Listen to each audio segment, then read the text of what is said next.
Iglesia Bíblica Evangélica de Cristo presenta la palabra de verdad.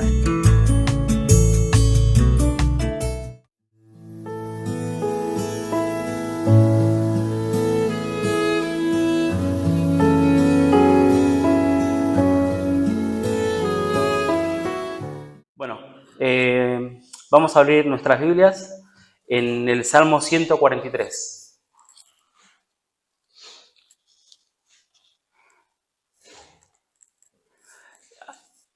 La mayoría usa la versión 60, ¿no? ¿La usan la versión 60? Vale. Entonces vamos a leerlo para que puedan seguir la lectura. Porque yo uso la versión 2020, pero no pasa nada.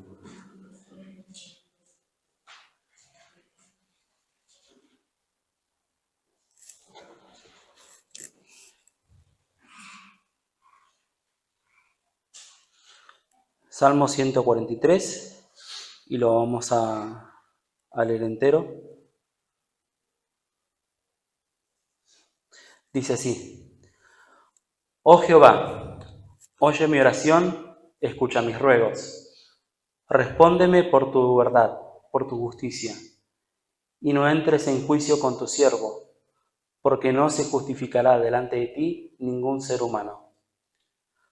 Porque ha perseguido el enemigo mi alma, ha postrado en tierra mi vida. Me ha hecho habitar en tinieblas como los ya muertos, y mi espíritu se angustió dentro de mí. Está desolado mi corazón. Me acordé de los días antiguos, meditaba en las obras de tus manos, reflexionaba en las obras de tus manos. Extendí mis manos a ti, mi alma, a ti como a la tierra sedienta. Selah. Respóndeme pronto, oh Jehová, porque desmaya mi espíritu. No escondas de mí tu rostro. No venga yo a ser semejante a los que descienden a la sepultura. Hazme oír por la mañana tu misericordia, porque en ti he confiado.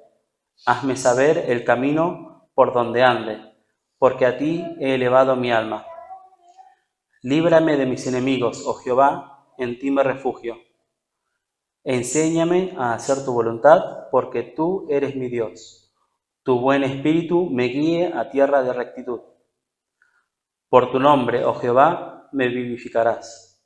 Por tu justicia sacarás mi alma de angustia, y por tu misericordia disiparás a mis enemigos y destruirás a todos los adversarios de mi alma, porque yo soy tu siervo. Amén.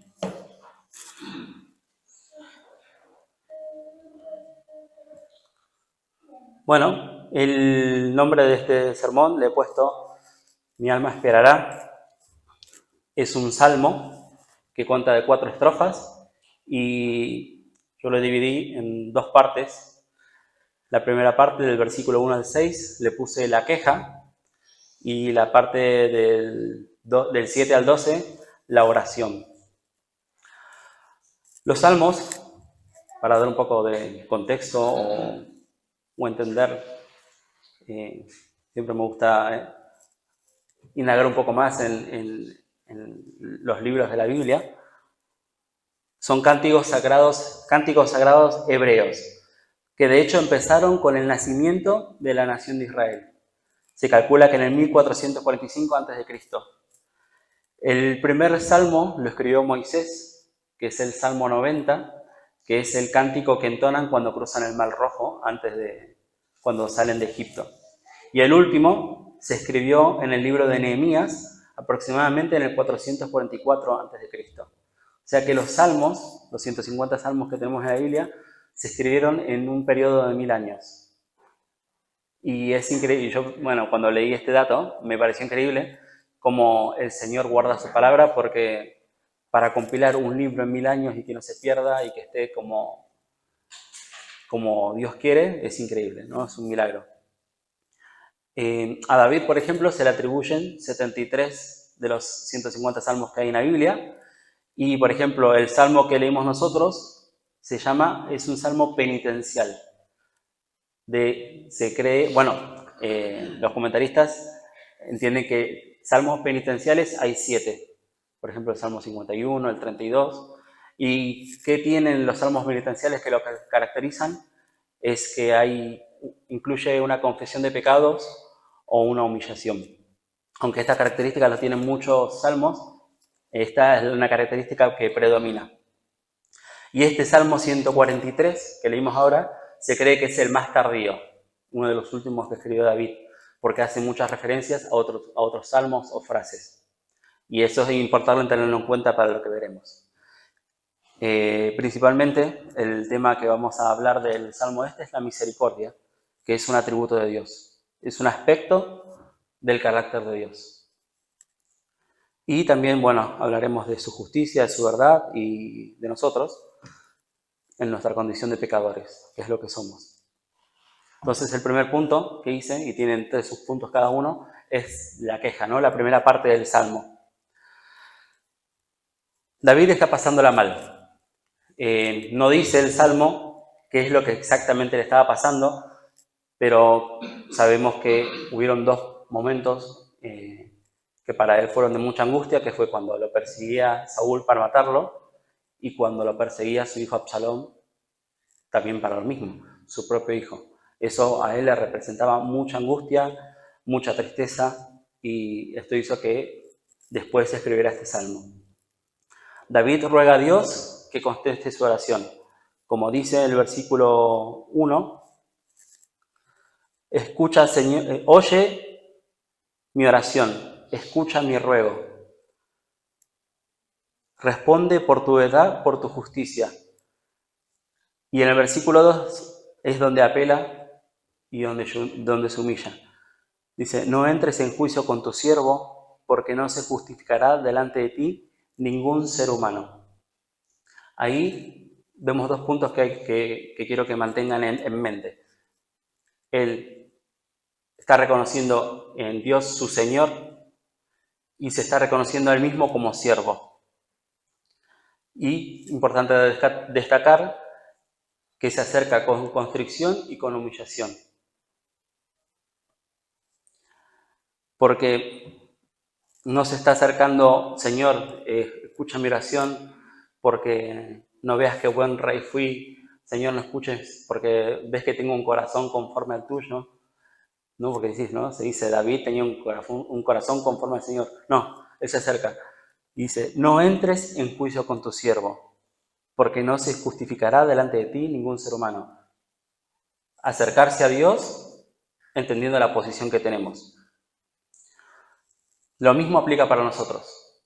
Seguramente, bueno, yo no conozco la situación personal de cada uno, pero sé que pueden estar pasando por angustias, por problemas, siempre tenemos algún tipo de problema, pero cuando nos acercamos al Señor y rogamos al Señor acercarnos, primero teniendo en cuenta esta actitud, ¿no? Soy un pecador, Señor, te necesito. No me escuches, no empecemos con un reclamo, Señor, ¿por qué me pasa esto? Si no veas que si yo soy, si no maté a nadie, si soy bueno, si voy a la iglesia todos los domingos, hago mi ofrenda, voy al culto de oración, no sé, cualquier cosa, ¿no? Que podamos decir, no usemos eso para escudarnos. Porque lo único que nos hace aptos para acercarnos al Señor es su justicia. Por eso dice, respóndeme por tu verdad y por tu justicia. Como escuchamos ya en la presidencia y en las alabanzas, lo que nos acerca al Señor es su justicia. Gálatas 2:16, no sé si le quieren buscar. Vamos a leer algunos versículos, así que voy a dar un momentito para que vayan buscando.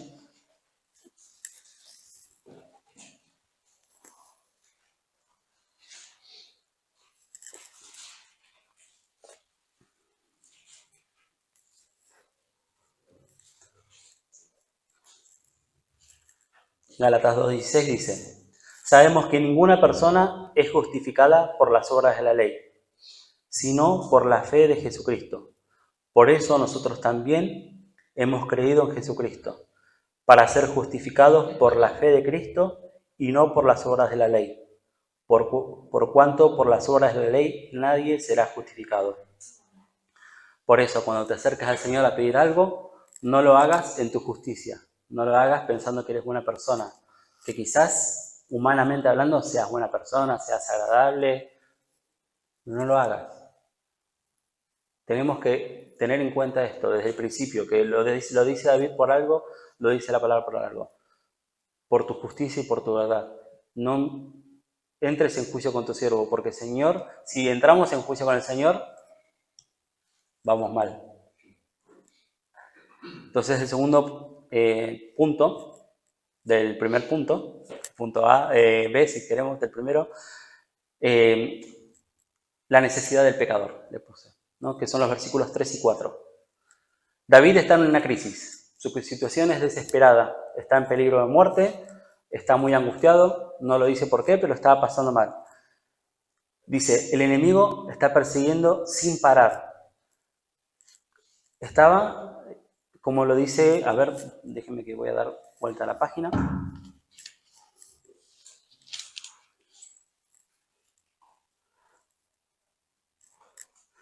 Dice, el enemigo ha perseguido mi alma, ha postrado en tierra mi vida.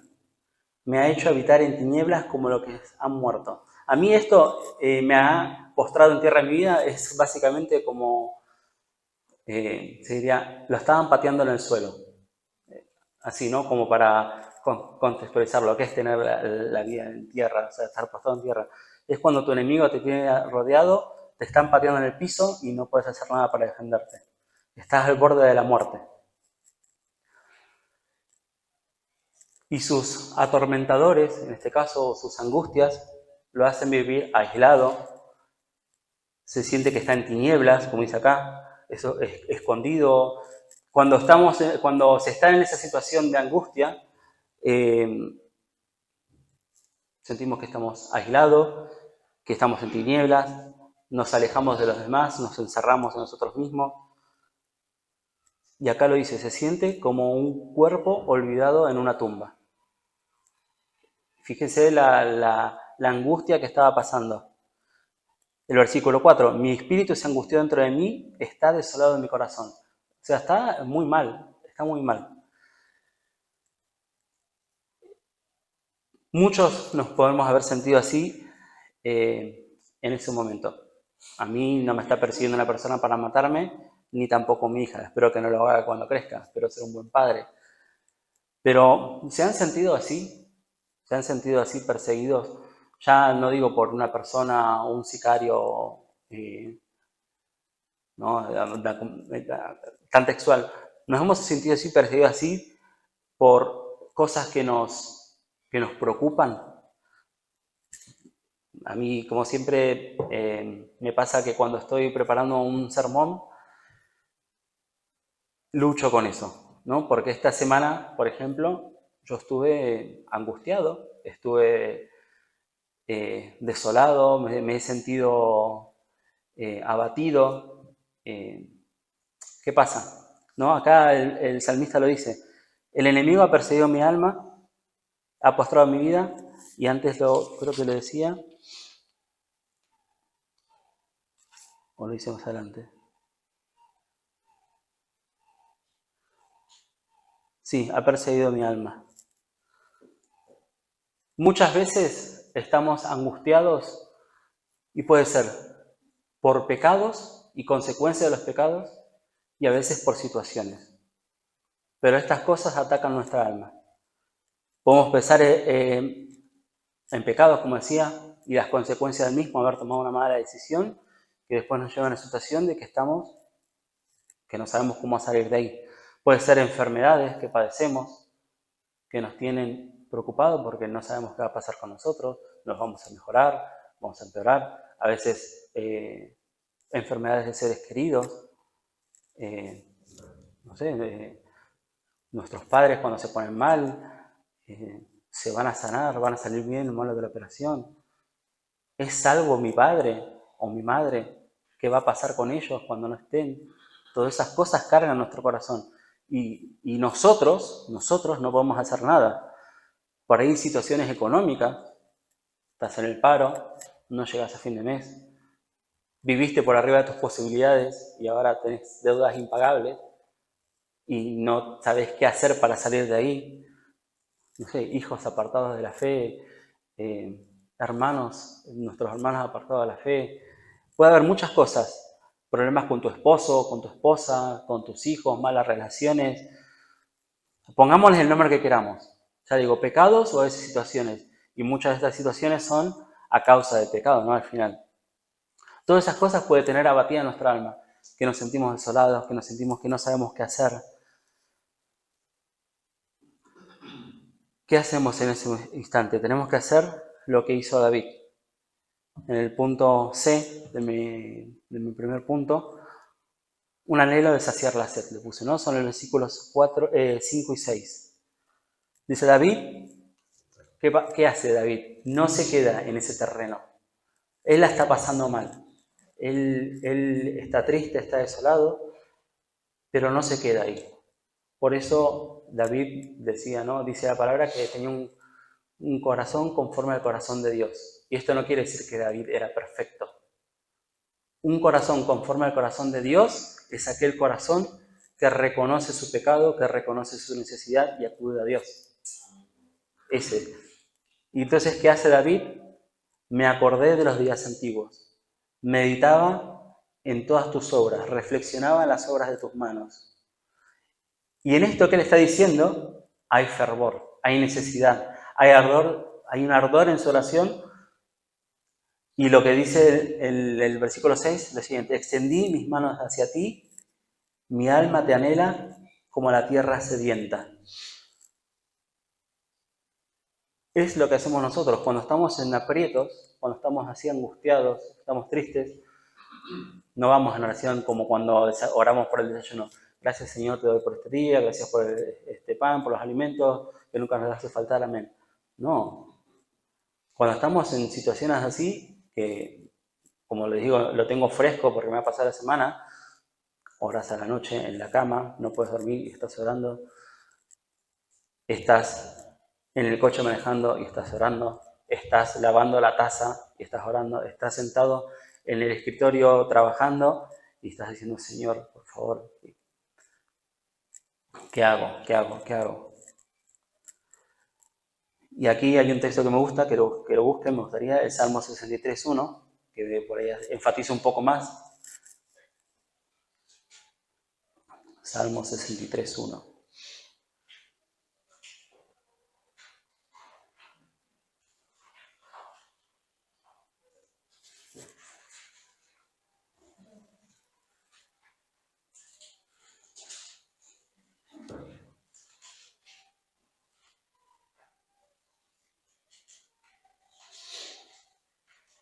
Dice así: Dios, Dios mío eres tú, de madrugada te buscaré, mi alma tiene sed de ti, mi carne te anhela en la tierra seca y árida, donde no hay agua. Cuando estamos en esas situaciones, muchas veces pecamos de querer solucionar nuestros problemas nosotros mismos. Antes de llegar a este punto de rogarle al Señor, tratamos de, por lo menos a mí me pasa, trato de solucionar yo solo. Yo veré. Ya cruzaré el puente cuando llegue. O bueno, o ya pasará. O empezamos a buscar soluciones a nuestros problemas por nosotros mismos. Cuando lo que tenemos que hacer es lo que hizo David: levantar la barbilla y acordarme del Señor. ¿Cuántas veces el Señor no lo salvó a David? Desde su juventud, desde que decía, venía un leoncillo y yo lo mataba con mis manos, o cuando mató a Goliat, que era un jovencito, él conocía el poder de Dios obrando en sus vidas. Él sabe esas cosas, David. Y tenemos que mirar entonces, levantar nuestra cabeza y darnos cuenta, como hizo David aquí, que no nos podemos salvar nosotros mismos. Tiene que recordar, él tuvo que recordar cuántas veces el Señor lo salvó. Cuando él fue y peleó contra Goliat, no fue con armadura y no podía con armadura, no se podía mover. Fue con una honda y unas piedras que había juntado en un arroyo. Y pudo contra el valiente de los filisteos. Él se acordaba de eso, él lo vivió, conoce lo que es esa experiencia. Y nosotros conocemos esa experiencia, hemos tenido ese acercamiento con el Señor? ¿Hemos tenido esa experiencia con Él? Cuando estabas en el lodo cenagoso, cuando estabas en angustia, cuando estabas perdido en el mundo de pecado hasta el cuello o hasta la coronilla y el Señor te rescató de ahí. ¿Puedes acordar de eso? Qué importante es tirar de eso, que decir, el Señor me salvó, ya una vez me salvó, ya vi su poder, ya Él me había sacado antes de la angustia, me había sacado del temor, me ha librado de todos mis males, me ha salvado de mi pecado. Tenemos que mirar y reconocer al Señor y buscar a aquel que puede saciar nuestra sed. Acá David está diciendo, mi alma te desea como tierra seca y desierta. ¿Por qué estaba David así? Y evidentemente, no lo dice el texto, pero si su alma lo deseaba como tierra seca y sedienta, como en un desierto, es porque no estaba lleno del Señor. No lo dice el texto. Pero ¿cuándo clamamos nosotros así? Bueno, no quiero generalizar, capaz que estamos conectados con el Señor, pero la realidad es que necesitamos al Señor todos los días. El día que cortamos el grifo de la gracia del Señor, empezamos a pasar sed. Y sed vamos a tener siempre. Y vamos a empezar a buscar en los charcos de este mundo. Sea pecado o no.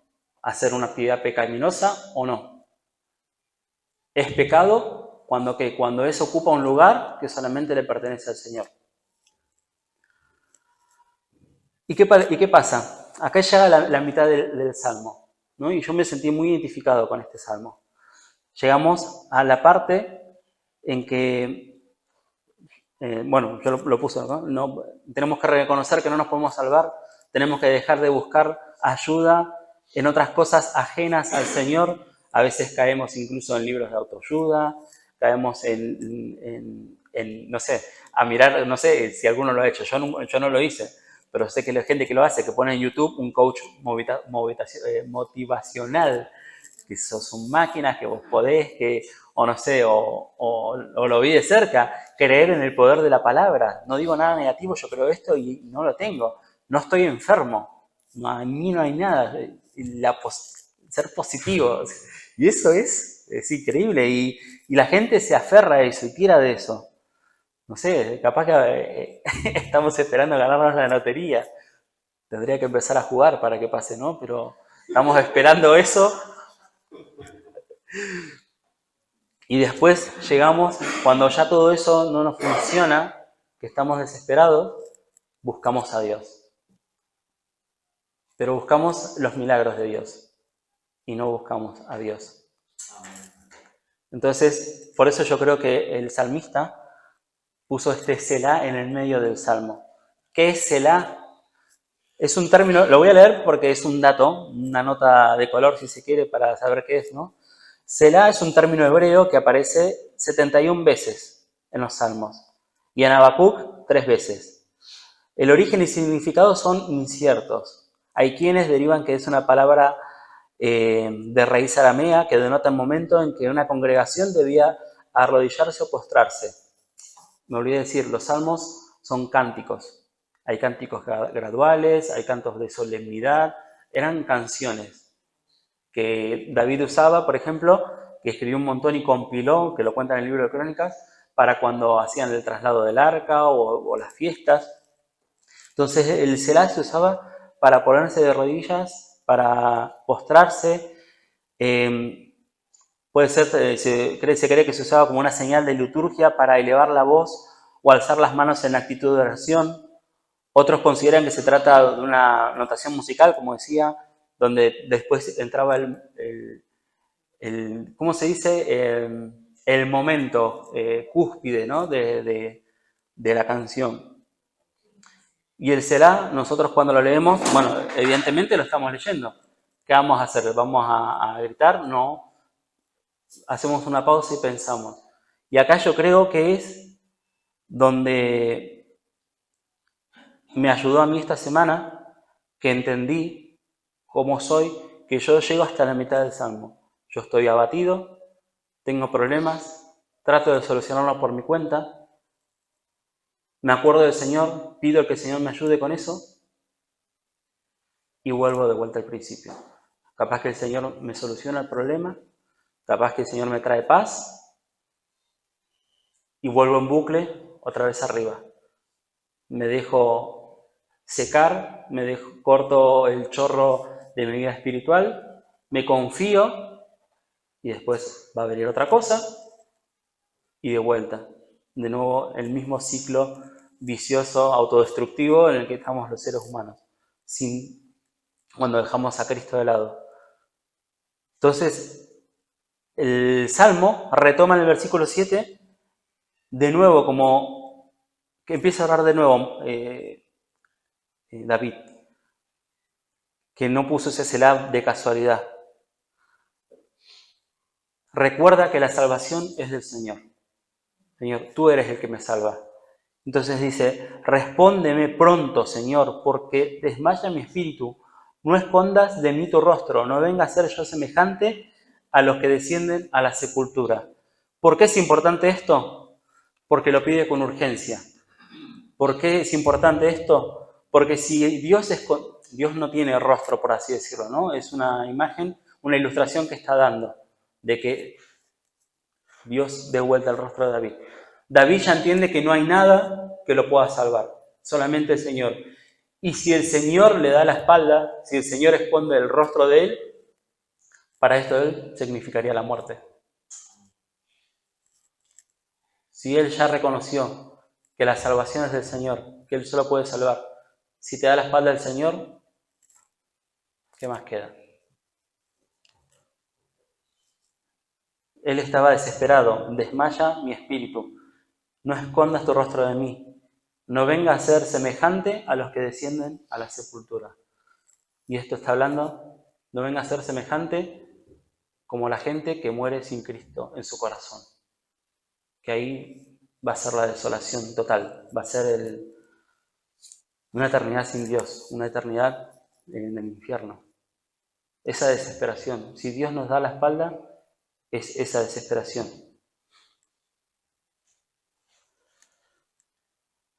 Pero bueno, gracias a Dios, si entendemos estas cosas y nos aferramos a esto, podemos llegar a salir de ese bucle.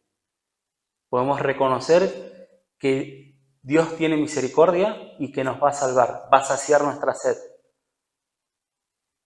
Nos va a sacar de nuevo de ese lado cenagoso donde nos metimos de nuevo, que Él nos sacó, y nos va a volver de nuevo. ¿Cuántas veces no lo hizo con David? El Señor tiene un agua para saciar nuestra sed para siempre. Lo dice en Juan 4, de 13 al 14, si lo quieren buscar.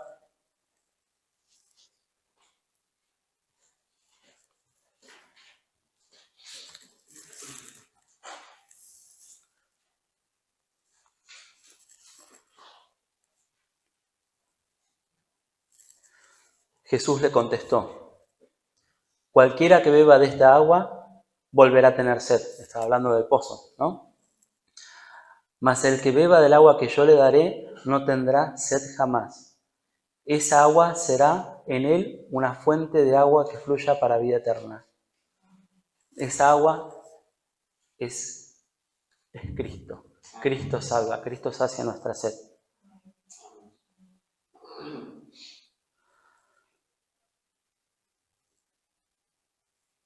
Y ahora empezamos entonces con el segundo punto de la oración. En el versículo 7. Respóndeme pronto, Señor. Ese ya lo vimos.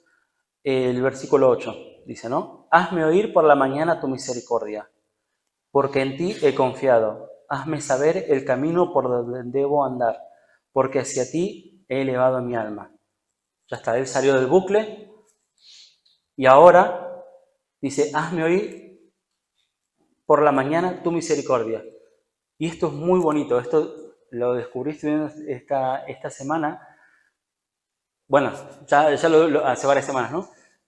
Hazme oír por la mañana tu misericordia. ¿Qué es la misericordia, no? Bueno, nosotros sabemos que es la misericordia, que el Señor tuvo misericordia con nosotros, pero ¿qué es la misericordia? Vamos a leer un texto, que, no hace falta que lo lean, que lo busquen, lo voy a leer porque es muy conocido. Por las misericordias del Señor no somos consumidos, porque nunca decayeron sus misericordias. Y esto lo sabemos de memoria, y lo repetimos mucho. Pero hay por lo menos 3 tipos o 3 aspectos de la misericordia. Ahora voy a hablar de 2.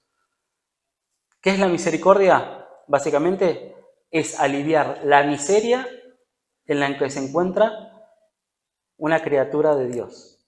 Es la miseria en la que nos encontramos la criatura de Dios en el pecado. Todo el mundo está en la miseria. ¿Y qué necesita? Misericordia. ¿Qué es la misericordia entonces? Es aliviar esa miseria. Entonces, en el primero del aspecto de la misericordia, Dios tiene misericordia de la creación. Tiene lo que se podría decirse, como se dice, ¿no? La gracia común, la misericordia común de Dios, hace que, por ejemplo, como dice Mateo 5, 45, vuestro Padre que está en los cielos, que hace salir su sol sobre malos y buenos, y hace llover sobre justos e injustos. ¿En qué es misericordioso el Señor? Otro aspecto de esta misericordia, digamos, común, que tiene sobre toda su criatura y su creación, es lo que dice en Salmo 103:8. Misericordioso y clemente es el Señor, lento para la ira y grande misericordia. Está teniendo misericordia. ¿Por qué? Porque Dios es santo, santo, santo, y no puede habitar en presencia del pecado. Pero esto no quiere decir que no nos vaya a castigar, o no vaya a castigar a la humanidad. Lo dice el texto, es lento para la ira. ¿Esto qué es? El atributo de la misericordia de Dios y el atributo de la paciencia de Dios. Esto creo que lo dije aquí también, ¿no? Creo que sí.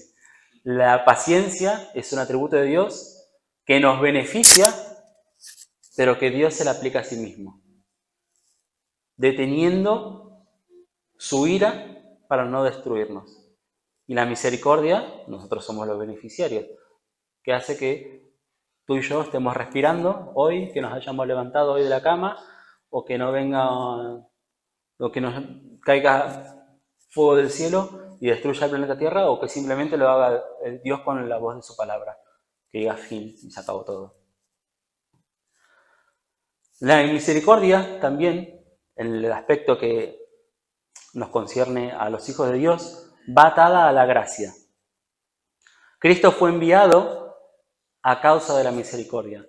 Dios vio que nosotros estábamos en la miseria, tuvo misericordia de nosotros y aplicó gracia. Voy a enviar a Cristo a este mundo para salvarlos y sacarlos de esa miseria. Leemos, por ejemplo, en Tito 3:5, nos salvó no en virtud de las obras de justicia que nosotros hubiéramos hecho, sino por su misericordia. Ahí está, de nuevo. No nos salvó porque seamos buenos. No nos salvó porque esté esta chica Greta luchando contra el calentamiento global y que es tan chiquita y tiene tanto ímpetu. No nos salvó porque existe Greenpeace, no nos salvó porque existe UNICEF. Hay muchas cosas buenas que las personas pueden hacer, pero no nos salvó por eso, por nuestras obras de justicia. Nos salvó por su misericordia. Entonces, ¿qué es la misericordia?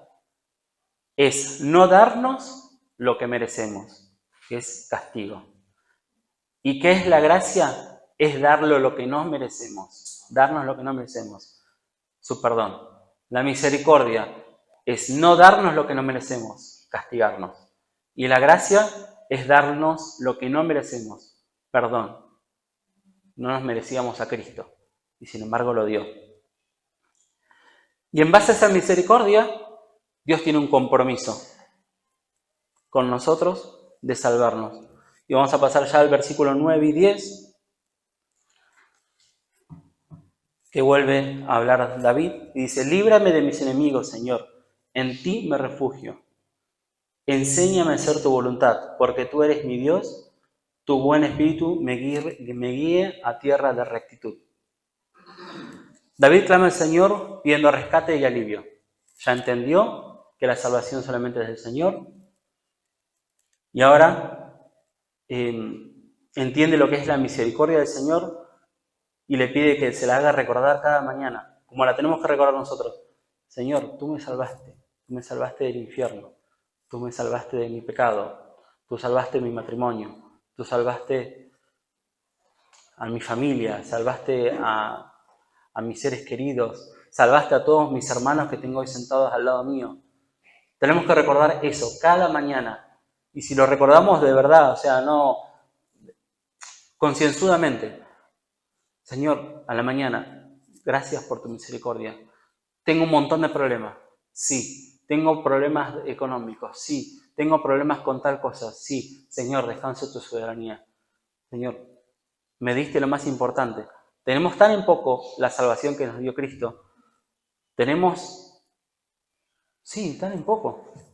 Porque, reconozcámoslo, ¿no? A veces venimos a la iglesia y cantamos y levantamos nuestra mano y adoramos al Señor y después entramos en la aplicación del Caixa, estamos a 12 del mes y nos quedan 35 euros para todo el mes. Y si no estamos conectados al Señor, no estamos con el grifo abierto de su gracia, somos los más miserables, porque nos olvidamos que tenemos un tesoro incorruptible en los cielos. No vale nada eso. Vale los 35 euros que hago una compra en el Mercadona, que de paso es súper caro, y yo me quedé sin dinero. ¿Y de qué vivo después? Nos olvidamos de eso. Nos olvidamos de lo importante y lo valioso que es la salvación en Cristo Jesús. Me fui. Entonces, acá David ya salió de su bucle. Ya ahora sabe que no tiene que quedarse en que el Señor me rescate, sino, Señor, ayúdame a recordar que me salvaste todos los días, que me salvaste en mi juventud. Y dice una palabra muy importante, enséñame a hacer tu voluntad. Primero le pidió, si no lo tengo mal, acá, hazme saber el camino por el que debo andar, dice en el 8. ¿No? ¿Cuál es el camino que debo andar? Pegado a ti, leyendo su palabra. Como dice, en tu ley medito de día y de noche. Hazme oír de mañana hazme oír por mañana tu misericordia. Hazme saber el camino por el que debo andar. Si nos aferramos a la palabra del Señor, nos va a ir mejor o muchísimo mejor que sin Él. Porque problemas, como dijimos, como vuelvo y me repito, vamos a tener. Pero qué distinto es estar confiando en la soberanía del Señor. Qué distinto es estar confiando en su gracia, en su providencia, en que Él tiene cuidado de nosotros. Qué distinto es tener nuestro corazón anclado en el Señor. Porque las mareas de este mundo van a ser feroces. Pero si tenemos un ancla, no nos vamos a ir de ahí. Pero si no estamos en el Señor, esa marea va a hacer estragos a nosotros. Y ahí es donde el Señor tiene que volver a subirse a nuestra barca. Solo el Señor le puede dar rescate y alivio. Y entonces Él pide que le enseñe a hacer su voluntad. No solamente hazme saber, sino enséñame a hacer tu voluntad. Andemos con rectitud. Andemos, ahora que entendimos esto, si bien por ahí nuestro problema va a persistir en el tiempo, capaz que el Señor no cura a tu padre que está enfermo, pero sí el Señor puede curar su corazón y su alma para que tu padre que no conoce al Señor vaya al cielo. Tenemos que confiar en eso, porque nosotros la enfermedad no la podemos curar. ¿El Señor puede curarla? Sí. ¿Puede usar los médicos? Sí. ¿Tenés una deuda que pagar? Bueno, el Señor no te va a pagar la deuda, pero si sos disciplinado y vivís, empezás a aplicar dominio propio a tu vida, que es vivir bajo los principios bíblicos, bueno, empezá a ahorrar, empezá a gastar menos y al final vas a poder salir. Pero si vivimos desordenadamente, si vivimos sin fe, vamos a vivir desesperados, apretados, angustiados.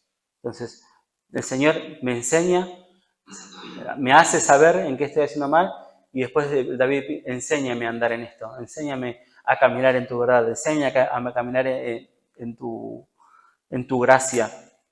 Y otra cosa que nos pasa, ¿no? A mí y a Karina, y me pasó esta semana, que mucho de lo que le estoy relatando es lo que nos pasa, ¿no? O sea, operaron al padre de Karina, una operación complicada, que todavía tiene un tratamiento por delante, y nuestra preocupación, ¿cuál es? Que no conoce al Señor, ¿no?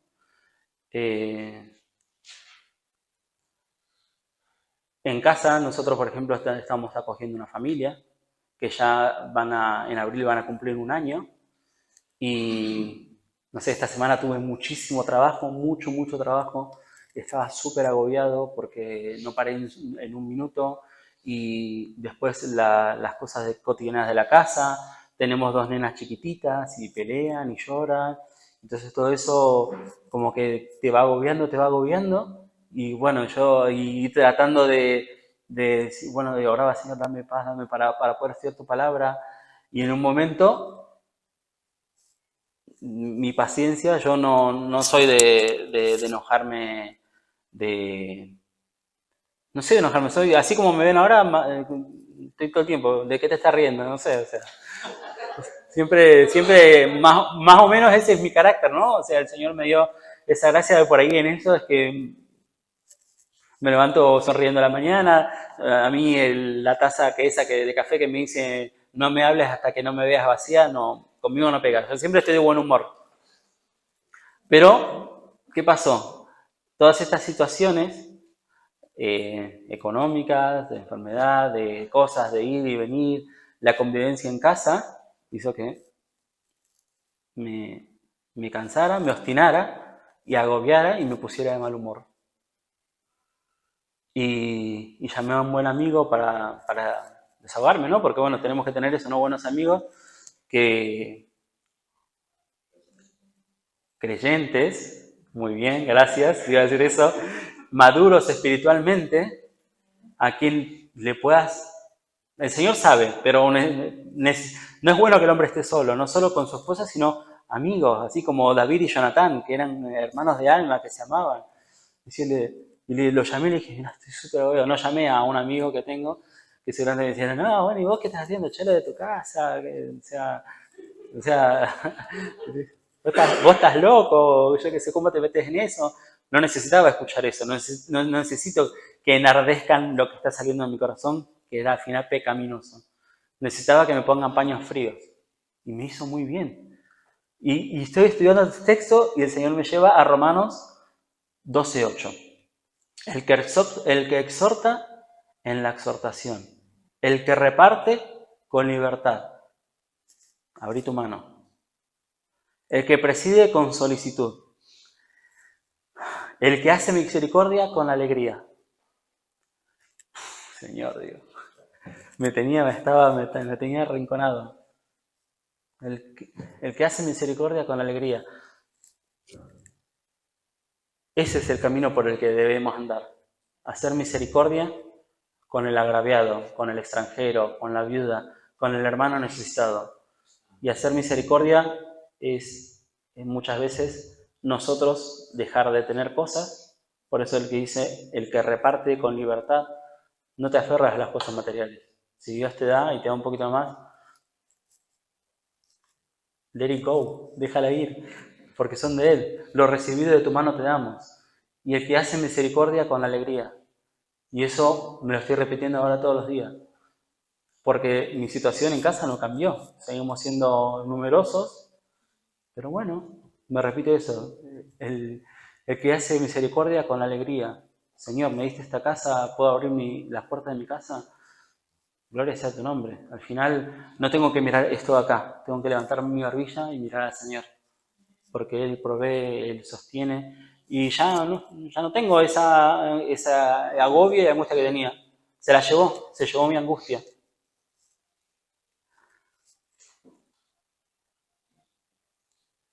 ¿Y qué es lo lindo de esto? Es que el Señor hizo misericordia con nosotros, y si lo hizo acá es porque lo hizo con alegría. A Él no le pesó entregar a su Hijo para salvarnos a nosotros. Entonces llegamos al último punto, que yo le puse, tú vivificarás y harás justicia. Solamente Dios puede vivificar nuestra alma. Del hoyo cenagoso en el que estaba de vuelta y de angustia y sumido en la tristeza, en el enfado, con su palabra, con su gracia, haciéndome acordar que Él me salvó, que me perdonó, que me tiene preparado una eternidad muchísimo mejor de lo que tengo acá ahora mismo, me sacó de ahí, me rescató, me agarró de la mano, me sacó, me puso sobre la roca. ¿Cuál es la roca? Cristo. Me vivificó.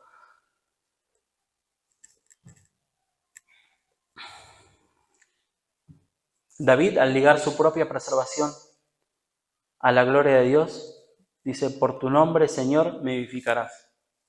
Versículo 11, por tu nombre, Señor, me vivificarás. No por esfuerzos, no por que me agobie y vuelva loco y le coma la cabeza a mi esposa diciendo, no veas esto, ¿cómo hacemos con esto? No, por tu nombre, Señor, me vivificarás. Él te va a sacar de la tristeza, Él te va a sacar de la angustia, sea cual sea la situación. Yo les conté ahora la mía, ustedes aplícanle a la suya. Supongo que todos tenemos angustias y preocupaciones, pero miremos arriba, miremos al Señor que está sentado en su trono, que triunfó, que tiene capacidad ahora que murió en la cruz y resucitó de salvarnos y de decir, no mires esto de acá va a pasar. Mírame a mí que estoy sentado allá arriba. Él es el premio, Él es el regalo. David hizo lo mismo. Ancló su seguridad en el nombre del Señor. Por tu nombre, Señor, me vivificarás, y por tu justicia sacarás mi alma de la angustia. La justicia de Dios, su palabra, Él es la que saca de la angustia. Él es el que cambia nuestro lamento en baile. Dios destruyó todo ese pecado en el corazón, todo eso con lo que luchas, Él lo destruyó todo en la cruz. Lo que nos falta es fe de creer que Él lo hizo posible. Él lo hizo, pero ¿por qué seguimos nosotros aferrados a nuestros problemas, a nuestras angustias, a nuestras enfermedades? Si sabías, lo dijo. Ciertamente Él cargó sobre su Hijo todas las enfermedades, todos los pecados, y lo azotó por eso.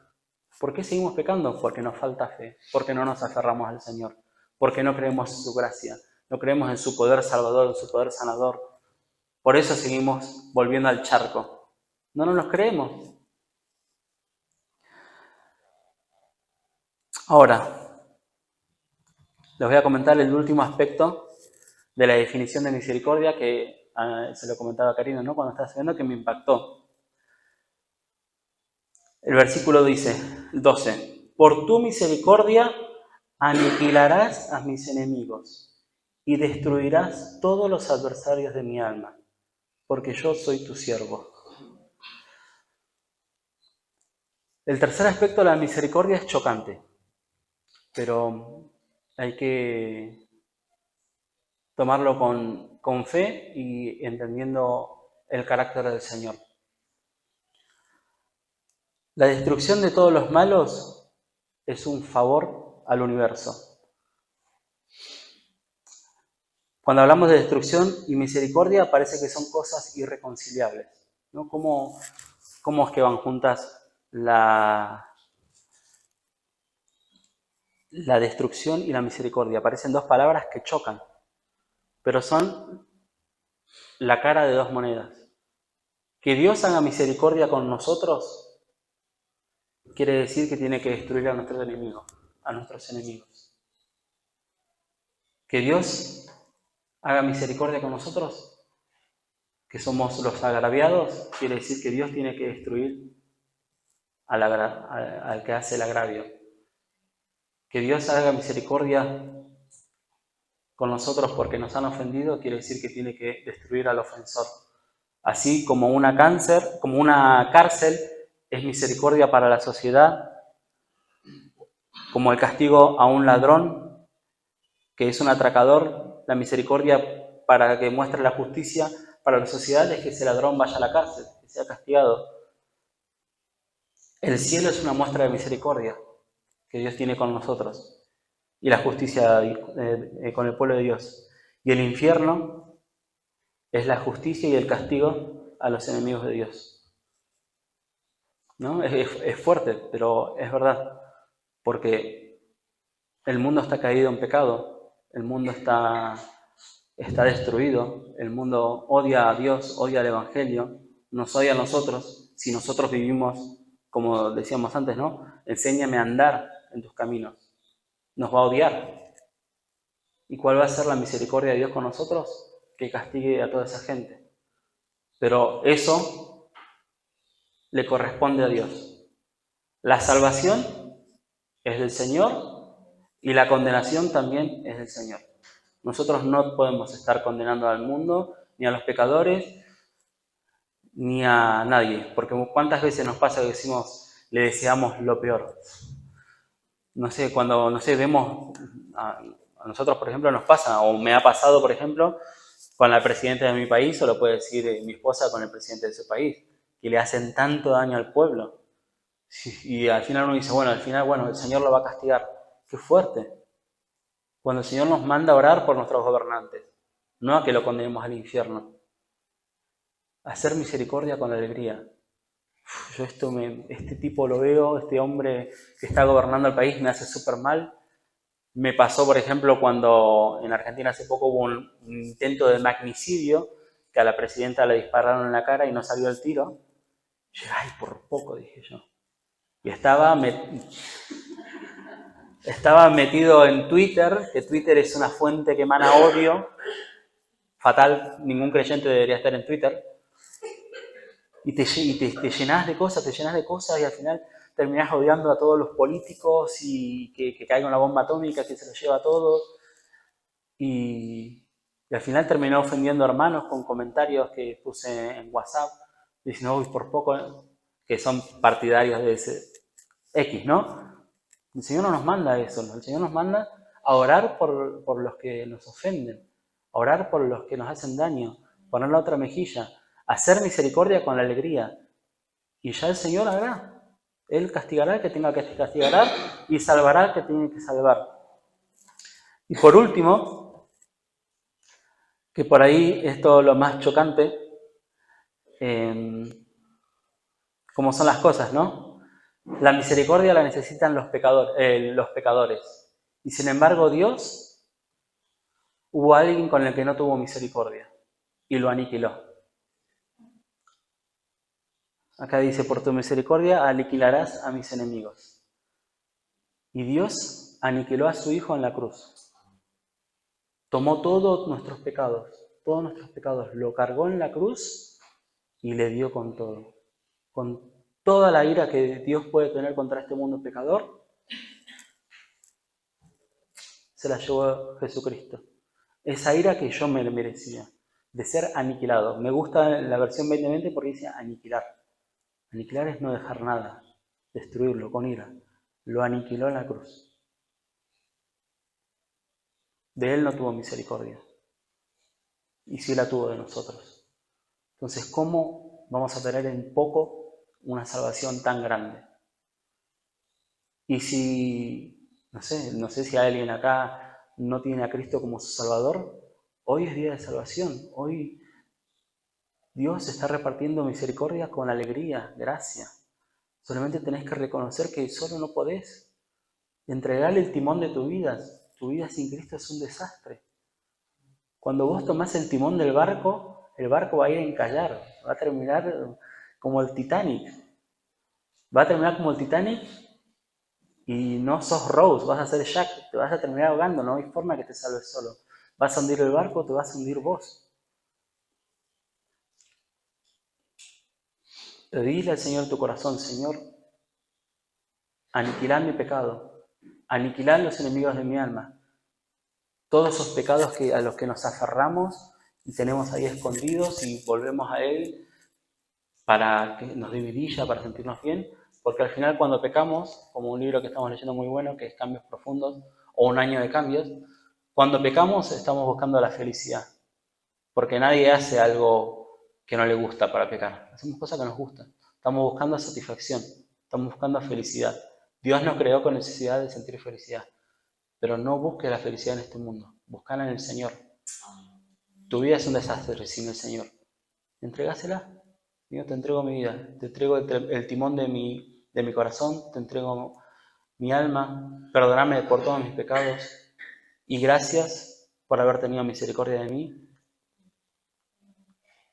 Y reconozcamos que merecíamos nosotros ser aniquilados por el Señor y sin embargo Dios descargó su ira sobre su Hijo. Pero gracias a Dios su Hijo no tenía pecado, sino que lo cargó y Cristo resucitó. Y por eso dice, por tu nombre Señor me vivificarás. El Señor Jesucristo nos va a resucitar a todos en el día postrero. ¿Vamos a morir? Sí. ¿Sabemos cuándo? No. ¿Nos tiene que preocupar? No. No, porque vamos a estar con el Señor nos va a salvar. Y por eso tenemos estos símbolos acá adelante. Estamos recordando que el Señor rompió su cuerpo en pedazos y derramó su sangre hasta la última gota, recordándonos eso, que el Señor tuvo gracia y misericordia con nosotros. Con alegría se entregó a sí mismo para salvarnos. Oremos.